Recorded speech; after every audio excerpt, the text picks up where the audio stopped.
Hello, good evening, and welcome to PM Express. Tonight it is a win or die affair. And indeed, we are going to be talking about football. It is the biggest game of our lives, arguably. And in terms of comparison, the only thing that compares to what we're going to do with this ball, something similar to this on Friday, as far as I'm concerned, and since I started supporting the Black Stars, is that game we played against Uruguay in that World Cup in South Africa. Because this one, it is just playoff. We win this first leg, and my argument is we must win it in Accra, and we go to Nigeria, and let's say we draw and we qualify. We qualify to the World Cup. Can you imagine what that will do to a country reeling under an economic crisis with the fuel price and everything else going up and people worry and concerned? At least for a few weeks, we will forget about our pain and just support the Black Star. It will unite us. All the things that divide us, the e-levy, we will just forget about it for a while. And then we will look forward to the World Cup. And that is why tonight, I'm excited to have you join us here on PM Express. And my guests are joining me for a conversation on the show. And let's start by looking at some of the head-to-head. Because for me, this head-to-head is important. And this is what gives me confidence going into the game, right? Because if we look at the head-to-head here, in the last 5 games, that is Ghana versus Nigeria, you begin to see that Ghana has the upper hand, right? We've won at least 3 of the last 5 against Nigeria. 3 of the last. That is the form going into the game tonight in terms of the head-to-head. Nigeria had won just 1. That is this, 0. They scored us 2 in the international friendly, and then we drew 1. So we won 3, we've drawn 1 and lost 1. So head-to-head, according to the ESPN, head-to-head, we are good. Nigeria seems to be a team that we beat more often than they beat us. And so I'm delighted by when I look at the numbers. And then we get to the last 5 games we've played. This is where it gets a bit uncomfortable. Because in the last 5 games we've played, we have lost 3, drawn 1, and won 1. So that is not good. As far as forms go, it isn't good. Because if you compare this to Nigeria, same last 5 games, Nigeria has won 3, drawn 1, and lost just 1. So the opposite is happening with Nigeria. Nigeria seems to have the form going into Friday if you look at the numbers on your screen. And so, the sports scientists will tell you form is the thing you look for. But because this is the derby, my argument is forget about the form. I'm placing more premium on the head-to-head than the last 5 games we've played and Nigeria has played. I'm putting more hope and faith in that. And then, of course, if you look at the rankings, all the other pointers and indicators say Nigeria is far better than us now. Because the rankings say Nigeria is 32nd. And Ghana is, the terrible 61st. But again, pay attention. This is a derby. Nigeria, Ghana, no form. Forget about the rankings for a minute. But these are just facts I want to share with you. If we come to Africa, this is the world ranking is this. Africa, it is 3rd. Nigeria is 3rd on the continent ranked, and we are 11th. So they just should be better on paper, right? They should be better on paper. Oh, and here are the players. If you look at starting from the defense, right? We have, Daniel Amate, Leicester. I like him a lot. And then we have Zaidu Zanussi, FC Porto. So the back, we have some really good players on both sides at the back, right? And then let's go to the midfield, some of the highlight players. Thomas Partey, my Arsenal friends, Gabi Otredaku and co. They've been, Gary Smith is cheering me behind the cameras. By the way, Gary will be joining me very shortly. But they are cheering for Thomas Partey, that Thomas Partey is going to do something extraordinary. But then the Nigerians will call on Wilfred Ndidi. Leicester, have you watched him? He's also brutal. But my money is on Partey. Partey has the track record, the pedigree, coming from Atletico and being bought by, I'm really not an Arsenal fan, and so, but it's okay. This is Black Stars, so we'll give them something here. So he has something. Until they meet Manchester United, of course. And then get to the front, and this is where, for me, it gets really interesting for us. Because if you look at the goals scored by the Nigerian forward, it's scary, right? You have, it's okay. Kelechi Iheanacho of Leicester has done 5 assists, 2 goals in the EPL. And then you have Victor Osimhen of Napoli. He's done 11 goals. Charlie, that's scary. That's scary. 11 goals. It's not bad at all. Look at our strikers. Felix Afena-Gyan of AS Roma. Only 2 goals. And then what? Jordan Ayew, only 1, 3 assists. So combined, just 3 goals between our 2, key strikers. As against 13. Wow, for Nigeria. So you begin to worry, because this is the most important part of the pitch. But as I say, Ghana, Nigeria form out of the window. Forget about this for a minute. Don't be worried, because it's okay. I mean, our players will still do it. We just need 1 goal. No, we don't need 1 goal. I mean, because it's in Ghana. We need to win this handsomely. So yes, it's okay. I mean, we'll see. We'll keep them quiet, and then we just need a few goals from our 2 fun. But look, this guy is promising. Felix Afena-Gyan. Have you heard Jose Mourinho praise the player? He bought him a football boot, because the guy is just showing promise. If Jose Mourinho says you are good, you are good. Trust me. Because we've beat them before. Nigeria, we've done this to them. We've known we are playing at Baba Yara. That's where the magic is. Baba Yara is known for the unprecedented 6-1 victory against Egypt. The venue also delivered 2 home wins, also where the Black Stars won, 5 and 6. So it's a place where we love playing. And then the Nigerians, they get muff. They know how to bluff. So we've been hearing from the Nigerian sports minister. And our sports minister is joining us, by the way. He's on that right now. The Nigerian sports minister says something very interesting. We are not going to Ghana to draw. We are going to beat the strong word there out of them. Super Eagles should just go all out. There's insurance for their legs now. The Nigerian government is insured their legs. And so he's bluffing. Listen, give me the ball. Sports Minister is joining me right now. Hello, Yusuf. I'm grateful that you could join me on PM Express. Please unmute for me and let's have a conversation. Hello, Evans. Oh, nice. Good evening. Oh, I can see you are wearing your Black Stars jersey like myself. You are in the yellow, I'm in the white. I hope you are prepared for the game on Friday. Very well prepared, and the spirit of the whole team and the entire country is very, very high. But before I start, let me say good evening to all your viewers and those listening to us, those here and across the globe, for tuning in to join PM Express to listen to this program. To add that, Evans, you are doing so well. We are proud of what you are doing. Continue doing the good job for Mother Ghana. Now, I want you to react to this Nigerian sports minister, your colleague, for me. He says, we are not going to Ghana to draw. We are going to beat, very strong word, out of them. This is your colleague. I'm sure he's going to come back to Ghana. You are going to give him some, nice treatment. Respond to him for me, please. Give me a response. He's my very good friend, Sunday Dara, very, very, very good friend. And I know we respect Nigeria. Nigeria is our sister country.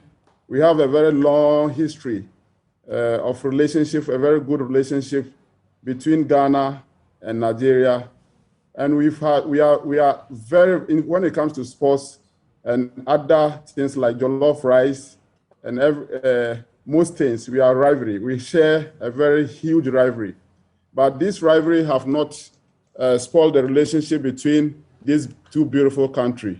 So on Friday, all what our country have to do, we are ready to battle, and we are very, very sure that our boys, the caliber of players that we have called, the commitment that they have shown so far, the training, the technical team that we have, the management team that we have, there is no doubt that on Friday, our Blasters, the Blasters of the Republic, is going to shine and shine across the whole world. And we are going to defeat Nigeria, both here in Kumasi and also in Abuja, far away in Nigeria. There's no doubt. We are prepared to beat Nigeria in this game, both here in Ghana and also in Nigeria. We have a track record when it comes to football between these two beautiful countries, and the history is going to repeat itself. As far as we know, Nigeria cannot compare themselves to Ghana as far as football is concerned. And my brother is just tickling himself just to make himself happy.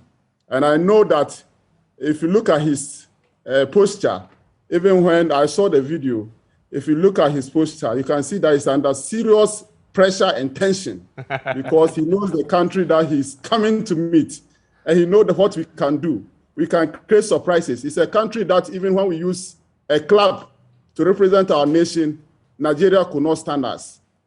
Even a club level that we use to represent our nation, Nigeria could not stand up. So I'm very, very confident that on Friday, the star of the Republic of Ghana is going to shine bright across the country. And I hear him say that the Nigerian players should go and play against us because their legs have been insured by the Nigerian government. I see the president behind you. What support are we giving to the Black Stars of Ghana ahead of this game? What is the government support? The government has put in all the necessary preparation as far as going to this playoff is concerned, making sure that our players, we have insured our players long before. All our players are insured. Glyco Insurance have given our players insurance as a package to this playoff. So we are not making noise. All we are come remaining to ensure that Nigeria, everybody see Ghana as the underdog. But on Friday, they will see the real Ghana and the stars of the whole Africa. Fantastic. Just quickly tell me, how much winning bonuses are we promising the boys? We are not the winning bonuses that we are the country is putting up is something that the GFA is working on. We have agreed, and it is not only this playoff. We know that we have come a long way, and our boys started this journey for a long time. And what we agree with our boys is that this is going to qualification bonus.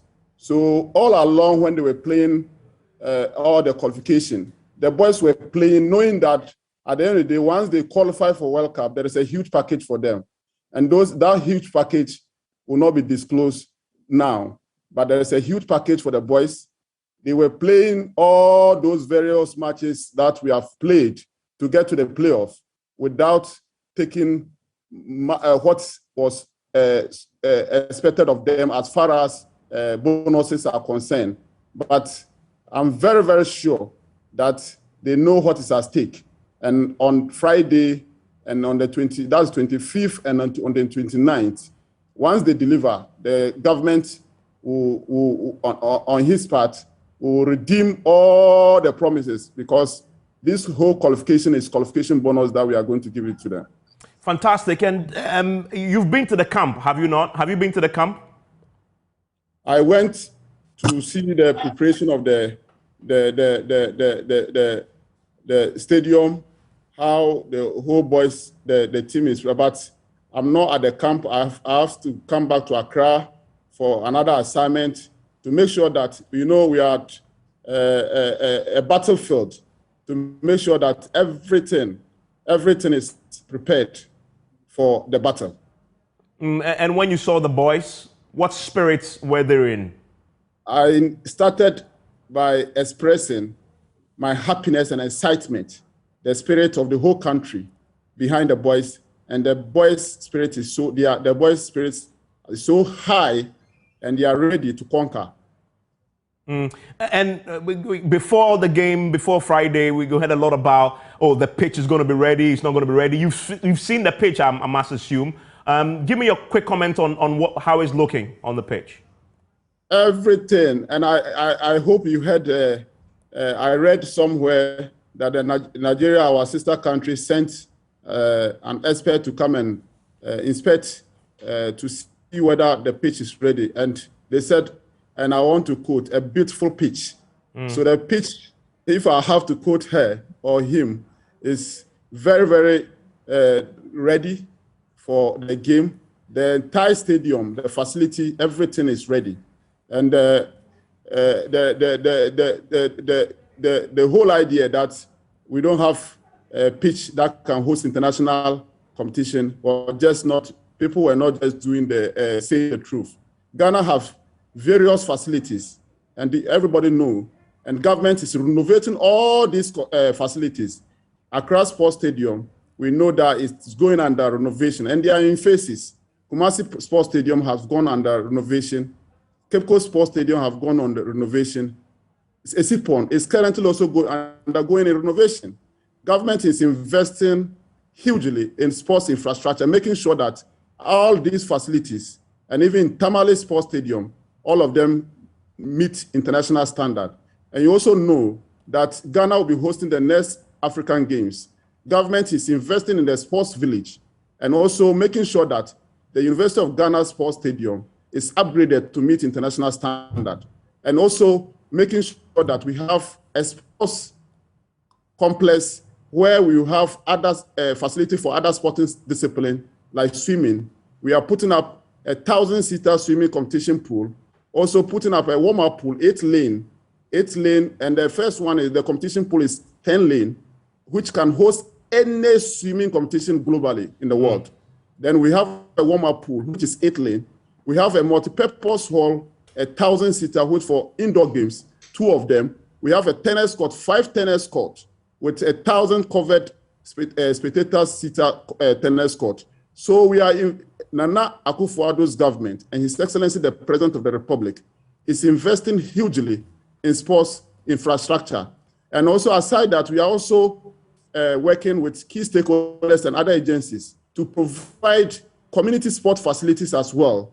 And you can attest to, since his assumption into governance, His Excellency Nana Addo Dankwa Akufo-Addo has provided with other key stakeholders and other government agencies over 87 astroturfs across the country. And this is remarkable and historic.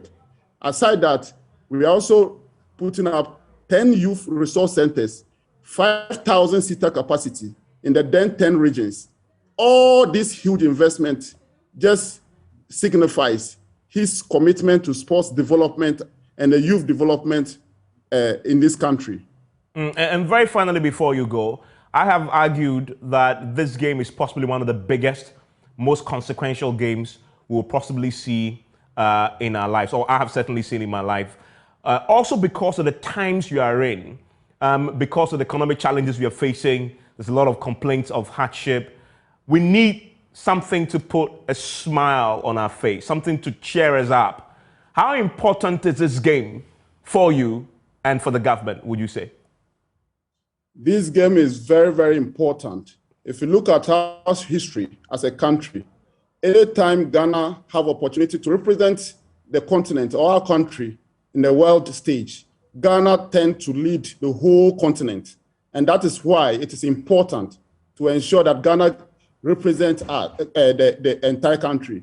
If you look at what Ghana did in Germany, that was our first time at the world stage, and we surprised the whole world. In 2010, when we went to South Africa, everybody knows what Ghana did. Ghana represented the entire continent, not only Ghana. Ghana represented the entire continent, and I want to repeat that. So historically, we have done so well. Anytime we have opportunity to represent, to be at the world stage, and I have no doubt at all that we are going to cross this bridge and to represent the continent again. And this time, we are not just going to quarterfinals, but we'll cross the quarterfinals level. I see. That's that's an interesting take there. So your expectation is that at least we go to the semifinals of the World Cup if we qualify with the Nigerian game. Yes, I said anytime we have an opportunity. We started in Germany, and we went to South Africa. We got to quarterfinals. So the target for us is not only to go to World Cup, but also to go to World Cup and break that record that we set for ourselves. Okay. That's Honorable Mustafa Yusuf. Thank you very much, and all the best for Friday. Thank you so much, Evans. And also let me greet all your panelists who will be joining you in to discuss the way forward as far as this game is concerned. I'm grateful for the opportunity. Mustafa Yusuf there, he is the sports minister. My guests, you see them joining me right now. That's Henry Asante. He speaks for the GFA. You see Gary R. Smith is in the studio with me. And you see my friend from Nigeria who is wearing his Nigerian jersey, giving me a thumbs up. Yes, sir. Well, listen, we are going to be showing you how we are going to demolish the Super Eagles very, very soon after this break. Stay with me.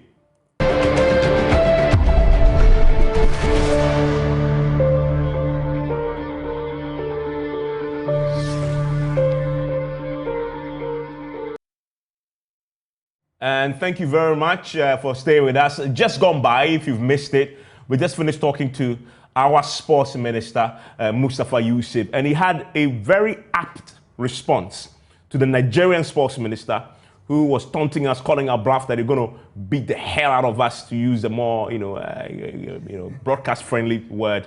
And so, yeah, he says he's tickling himself, and that he will smell pepper. He will smell Ghana jollof. He will smell Ghana jollof on Friday. Babatunde Koiki, talking about Nigeria, the Nigerian interest, is a Nigerian sports journalist, and is joining us right now via Zoom. Henry Asante speaks for the Ghana Football Association. Henry, thank you very much for joining us. Gary is with me in the studio. Listen, I want to start with you, Babatunde. Baba, you have a very interesting, I understand, a bear just whispered to me that your mother is actually a Ghanaian and you have siblings who are Ghanaians. Is that true? Well, it's not exactly. My mother was, let me explain better. My mother was born and raised in Ghana. Her entire siblings, all of them were born and raised in Ghana. Okay. My mother can speak Dagomba fluently. Fluently. All her siblings can speak as well. One of them can speak as many as 5 different Ghanaian languages. My grandfather was actually the Serikin Yorubawa of the Yoruba community in northern Ghana way back in the 60s. So you can say I have deep Ghanaian roots and strong Ghanaian heritage. So why are you wearing a Nigerian jersey instead of what I'm wearing on the show tonight? Why is that? Your mother will be very, very disappointed. That's why thankfully she's not watching this broadcast. No, but on a more serious note, you just heard our sports minister react to your sports minister. He says he's tickling himself. Give me a quick response to that, all that, what you heard there. Well, I'd like to salute the forthrightness of the sports minister. I'm really impressed with the way that he laid down the issues very clearly regarding Ghana's readiness for this particular game, and also expanding forward into Ghana's much greater preparation for the upcoming African Games and sports development across Ghana in general. But having said that, the sports minister has spoken in a way that can only serve to fire up the Black Stars and fire up the Ghanaian populace for what promises to be a very, very good game on Friday and the return leg on Tuesday. Okay. Henry Asante, you've been in camp, I'm sure. From what I understand, you are actually still in Kumasi. Give me a good sense of how the players are faring. How are they?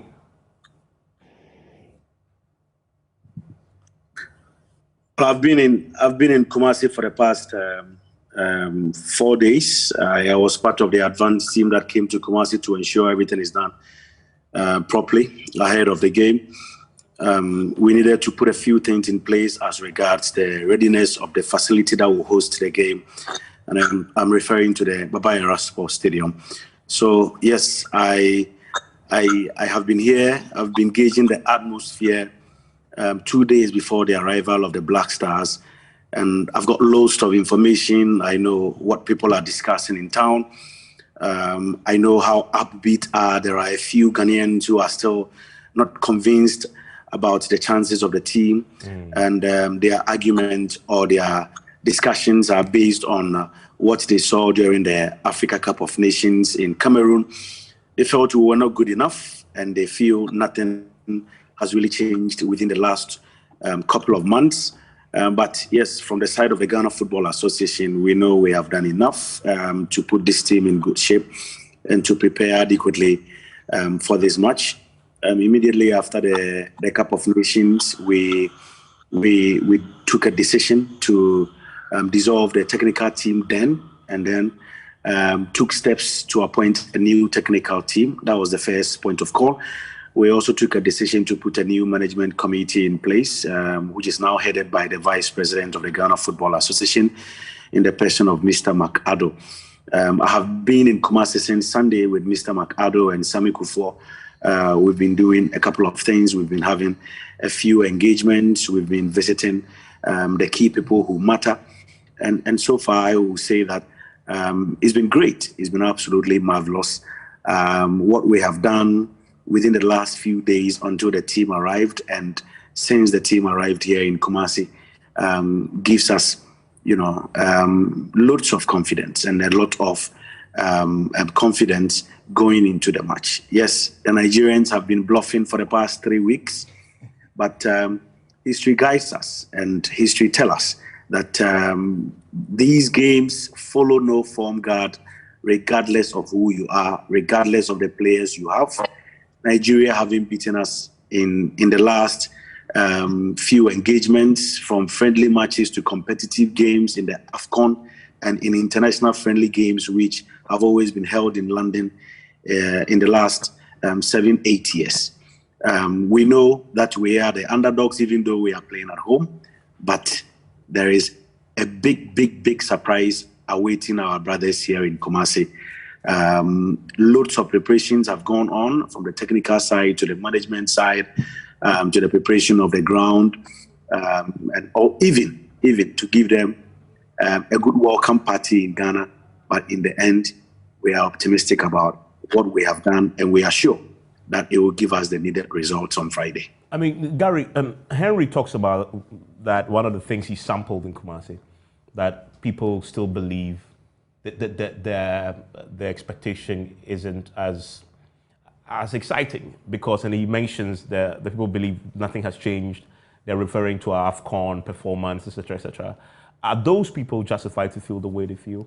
Well, the skepticism is justified, because even if you took the AFCON performances and put them on one side, our preparation for this game has not been, the best. And I'm sure Henry will be the first to admit that there are a couple of things that we could have done, including infamously the pitch, saga, moving it from Cape Coast to Baba Yara, which I'm sure a lot of people will say is a blessing in disguise, because for a qualifier like this, for an important game like this, you would always want Baba Yara to be number one, the number one choice. So if we've got Baba Yara, it's fine. But it's all added up to, the feeling that the team is not prepared, coupled with the whole saga of not releasing the squad, releasing it 3 days to time.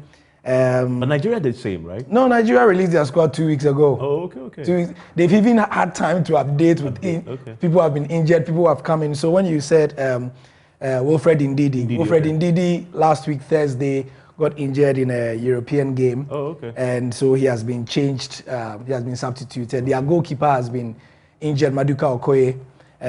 They've called in somebody else, as well, because Maduka got ill. I understand it's COVID and he couldn't come from his base in Amsterdam or something like that.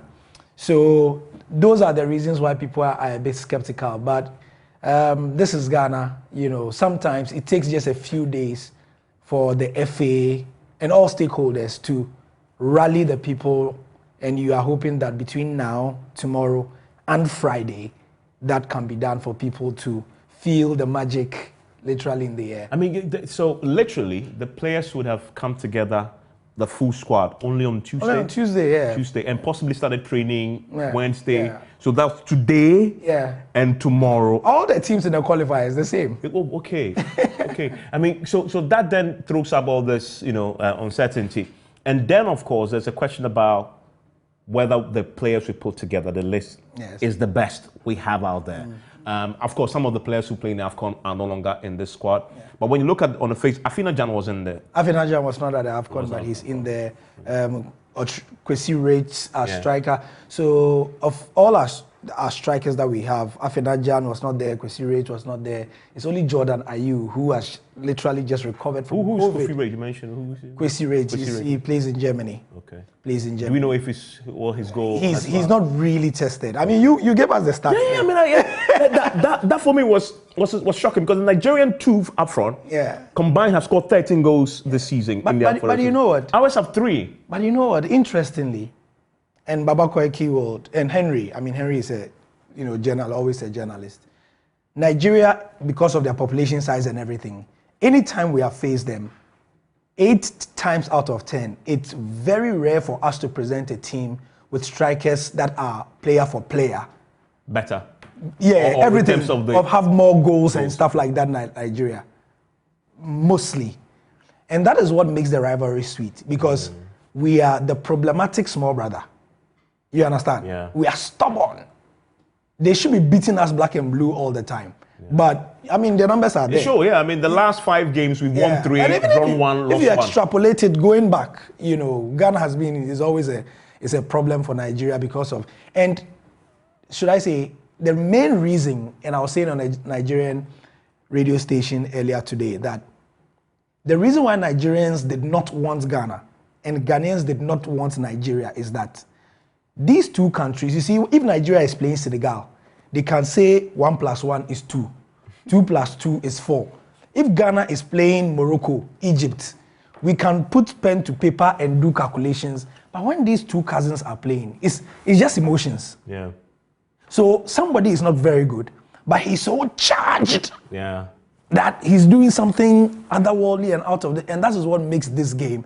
I mean, I was telling you, and Evans, Babatunde and Henry will tell you, the hype around this game is almost like the other 4 games are not existent. Yeah. I mean, there's Senegal versus Egypt. That's a big match. The 2 teams that went to the AFCON final. Yes. And nobody is really, Algeria are playing, DR Congo are playing, but everybody is talking about Ghana, Nigeria. The numbers of international media who have landed in Kotoka yesterday and today. We've seen some of them here actually. They've been in the studio. If you watch our other sister, stations in Kumasi, Media General and others, just full of people from CNN, ESPN, and they're all here. They'd rather come here because of what it means. A lot of them want to shoot documentaries. So what they are doing is that they are coming here. They are shooting town, whatever. They'll shoot the game. They are getting special dispensation. Henry will tell you how many requests. Ask him how many international media requests he has got. And it's not normal. It's not normal. It's, Yeah, I mean, Babatunde, so you had the analysis there of what might happen on the day. I mean, from the Nigerian point of view, I mean, on the face of it, player for player, you should be better than us. But the record says in the last 5 matches, we've won 3. We've drawn 1 and lost just 1. We are beating you. You accept that? No, I absolutely do not accept that. But I think Gary has said it very, very clearly that, look, and I think he also situated it very well, that, look, when it comes to Nigeria and Ghana, pick up the form book, tear it up and throw it away. Form and current form and history does not come to play in this particular game. It's a game between 2 brothers, and when this kind of game, you can never really say which way the pendulum will swing. And when you look at Ghana and Nigeria, we are so close that we are 2 peas in the same pod. We are virtually brothers. There's so many ties that bind us: economic ties, religious ties, sporting ties, educational ties. I mean, look, it's so bad that, look, you cannot write the history of Nigerian football without devoting an entire chapter to Ghana. It's that simple. In the late 60s and the 70s, of course, because of the economic reasons in Ghana, hundreds of Ghanaian footballers migrated to Nigeria. And in doing so, they completely changed the way Nigerian football was played. Back then, it was a kick and follow or kick and rush football style that was prevalent in Nigeria. But when the Ghanaians came, they brought this short passing game, this possession football that was completely alien to Nigerian football. And because of that, Nigerian football had to adapt adapt that into Nigerian football, and that is why Nigerian football is what it is today. We can talk about the likes of Ghanaians who made Nigerian football. Arthur Moses, Jotech Frimpong, Edward Ansah. I'm having goosebumps just mentioning these names. What about the Ghanaian coaches who also made an indelible mark in Nigerian football? Selas Tete. He was in Nigeria. Okay. It's incredible the kind of history that Nigeria and Ghana have, and how much Nigeria actually owes Ghana. Some of Nigeria's greatest players were actually born and raised in Ghana. Baba Otu Mohammed, he was born and raised in Kumasi. In fact, Nigeria actually wanted to nationalize Jotech Frimpong to play for Nigeria. It was his father that prevailed upon him to change his mind and play for the Black Stars. And I believe there's actually some Black Stars players who can actually trace their ancestry back to Nigeria. So form is not just throw away form, throw away history. This is a game between two brothers, and Gary has said it very clearly that it's incredible that these two teams are playing, yet there are 4 other very strong encounters going on across the African continent, but nobody's talking about it. The focus is entirely on Nigeria and Ghana. And I can tell you, as a matter of fact, that immediately after this game, all those reporters that you see, those foreign media that you see in Kumasi right now, they are coming straight to Abuja to continue the party. So I'm just looking for... So give me a sense, Babatunde. In Nigeria, I mean, you've just heard the talk. I mean, Henry touched on it, the feeling in Kumasi. I mean, among Ghanaians, we are not as excited because of our recent, play. What is the talk in Nigeria about the Nigerian squad going into this game? Well, everyone is actually excited.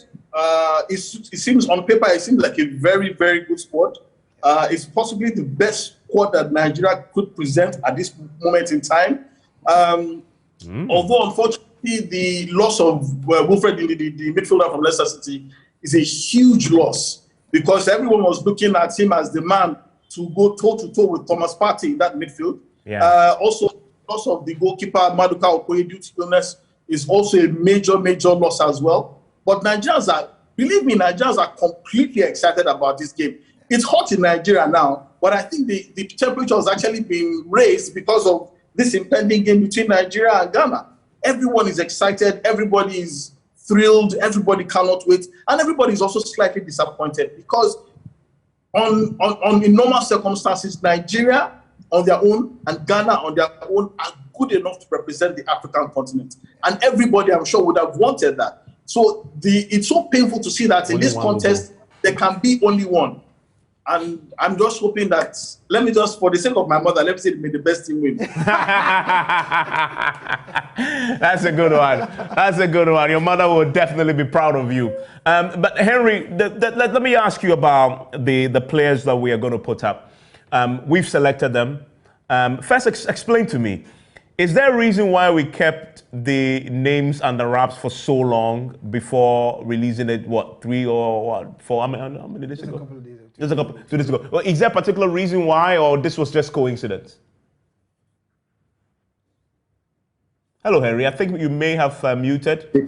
Before I answer your question, let me just reiterate one of the points Gary's raised on the show as regards accreditation for the match. So my team and I have been putting together all the applications within the last 7 days because we published for interested journalists to apply for accreditation. As at 5 p.m. on Monday, which was the deadline day, we had received 715 applications. Wow. 715 applications. Yeah. And this morning... No, it's not. This morning, I took the pain to go back to that email to check a few applications that may have dropped after the deadline, and we had over 300 more. So you're going to cross 1,000 people, 1,000 media houses across the world just wanting to come and cover this game. Absolutely, ESPN, CNN, Al Jazeera, and of course FIFA TV, CAF Media, BBC. I spoke to John Bennett not long ago, and he wanted to know if indeed their application went through. But I mean, it speaks volumes. it speaks volumes of the interest in this particular game. And I would like to give credit to both Nigeria and Ghana for projecting African football on the world stage over the years. We've produced some of the finest footballers to grace the turf. And so whenever Ghana and Nigeria meet in any encounter, be it friendly, be it competitive football, there is that global interest in that game. And I am not surprised, honestly. I'm not surprised. I am supposed to make a decision together with the sports authority, the managers of the facility, in the area of how many of those 1,000+ applicants, must be granted access to the media area to cover the match. And we must be very, very fair in our decision-making process. So that is it by way of applications that we received. Now, coming to the question that the question about you asked. yes, about when the decision to delay the announcement of the squad, was it ways and means, or what was just part of the coincidence? Well, I don't know if the adjective delay is the right word to use in this regard. First of all, let's know that there isn't any regulation that binds football associations or federations to release their squads 2 weeks, 3 weeks, 1 month, 2 months before a game. Sometimes coaches take the decision. Secret campaign is always held. I remember in 2001. In 2001, Germany failed to qualify from their group and needed to go into playoffs against, I think, Ukraine at the time. The coach of the team decided not to name his squad for that particular match until the day before the game, when the press were granted access and they saw Oliver Bierhoff, they saw Miroslav Klose, they saw Michael Ballack, they saw Oliver Kahn in that squad. Sometimes you need a certain plan, a strategy to make your players feel at home and be at peace in going into competition. It wasn't for ways and means. It was a strategy the technical team decided to deploy.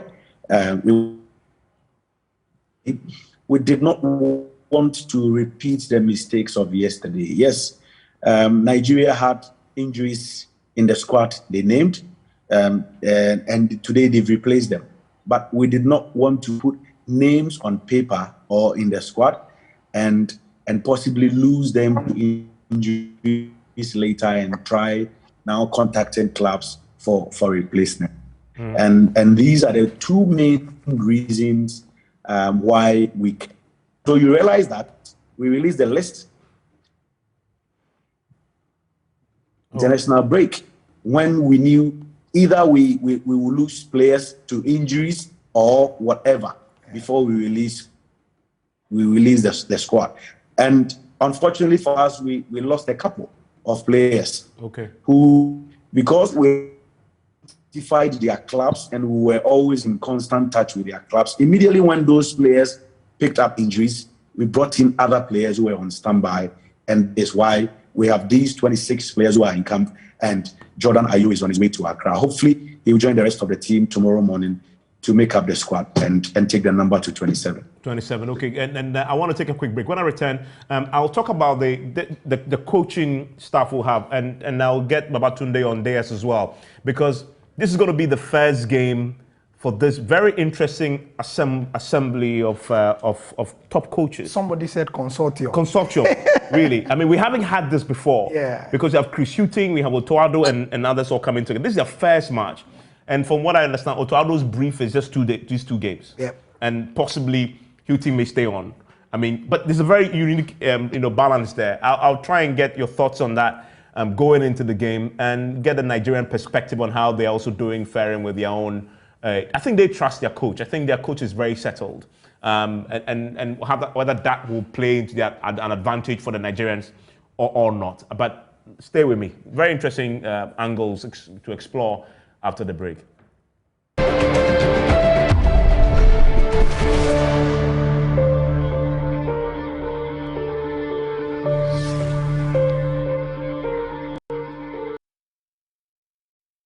My guest still Henry Asantuchum. He is the spokesperson for the GFA. Babatunde is a Nigerian sports journalist with a very interesting Ghanaian family lineage indeed.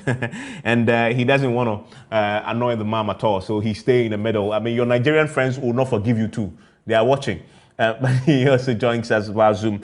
Gary is to be. Gary, let me start with you on that question I posed earlier before we end. This is a very unique time in terms of the coaching structure we have for the Black Stars. I mean, this is the first time this consortium arrangement is gonna we're going to see whether a good decision was made in doing this. I mean, how important is that for the success of the Black Stars in this game? Because is that an advantage or disadvantage? So first of all, needs must. Okay, this decision was taken because it had to be taken. So they looked around the table, that's the GFA, the authorities looked around the table and decided that these two games were too important to go and now, after Milovan, go and look for a coach. You know, that whole process. Let's handpick the best brains that we think right now can finish this assignment. Let them do it. Then after that, we can, as they say, we can muddy the waters and go and look for who should be coach and all that. So this was what do you call it? A needs must. You know, necessity is the mother of invention kind of arrangement, right? And they wanted, from what we know, you know, people with Ghanaian connections, but internationally exposed enough to do the job. So people who are Ghanaian and can tap into the identity and understand what it means to play a rival like Nigeria, okay, while being open-minded enough about the current trends in coaching to bring some dynamism into the way things are done. So that's the idea. Chris Hughton, you know his pedigree, played for Ireland, you know, he went to the Euro 1988, played in all the matches, he's played at that level, has been a Tottenham Hotspur coach from 1989 to 2003 or something like that. He's coached Newcastle, Brighton, you know. Indeed, when Asamoah Gyan scored against Newcastle, he was the coach at the time. Okay. Yeah, and so on and so forth. George Boateng has always wanted, you know, to be part of the Ghanaian family. He didn't play for Ghana, of course. He's currently a coach at Aston Villa under 23s. Otto Addo, we know his association with Ghana. Born to Ghanaian parents, lived in Germany his whole life, but he's sort of like a modern Tony Bafo. Yeah. The stories are basically the same, but very, very, very, very passionate about Ghana, you know. So, and then Masoud Didi Dramani, two-time Ghana Premier League winner with Asante Kotoko, widely regarded as one of the best technical and tactical brains we have. You know, he's very, very, Henry, what's the word we want to describe? Bookish, right? I don't know. Right? You want to bring me into this? I'm sorry. No. I'm saying he's a book long. He's a book long. Yeah, he's kind of. Yeah, he's a very erudite coach, but he's very well read and academic. You know. Yeah. I mean, he can give you an exposition. A product of the University of Ghana. Yeah. So this is what they have assembled. And in terms of the coaching, I mean, I frankly can't think of it right now because of the task at hand. You know, so I'm very, very. Who has the final say though? Otto Addo is the titular head of this. Okay. Yeah. I mean, and Henry, I mean, this is pretty unique for us, and even for the GFA. Are you looking at this as an opportunity, an advantage that we're going to probably deliver as the victory in the two legs? Well, history awaits all these four coaches. They've got an incredible background, as well articulated by Gary L. Smith. In their individual rights, they've achieved enormous things for themselves. When it comes to football, they are not new. Global appeal, local appeal, and it's a blend of both local and global brains. And that's what we boast of at this particular moment. I have been observing the chemistry and the camaraderie amongst them in the last 2 days since they arrived. One takes notes at the training grounds and he speaks during meetings.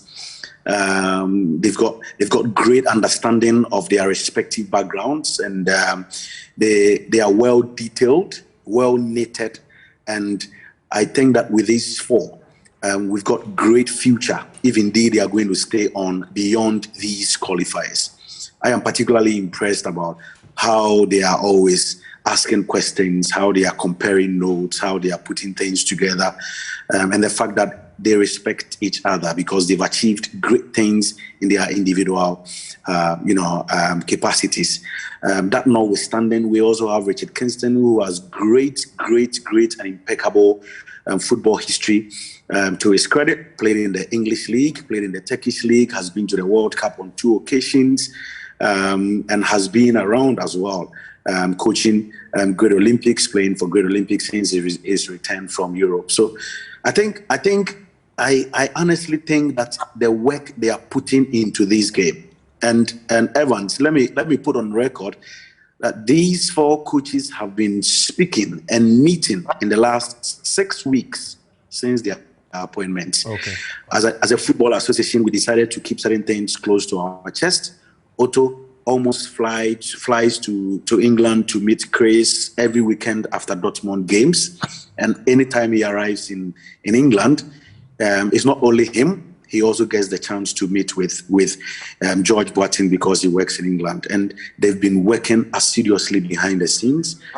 They've been compiling data of all our players. They've been putting notes together. They've been coming up with ideas, and there have been situations where management engage them via Zoom meetings, and they even challenge each other in terms of ideas and decision making for the team. So I think it looks good, and I pray and hope that all the efforts they have put into putting this team together and collecting the data and all that will show off, and will be actually translated in the game on Friday against Nigeria. Beyond that, we think we took the right decision and the best decision by bringing them together.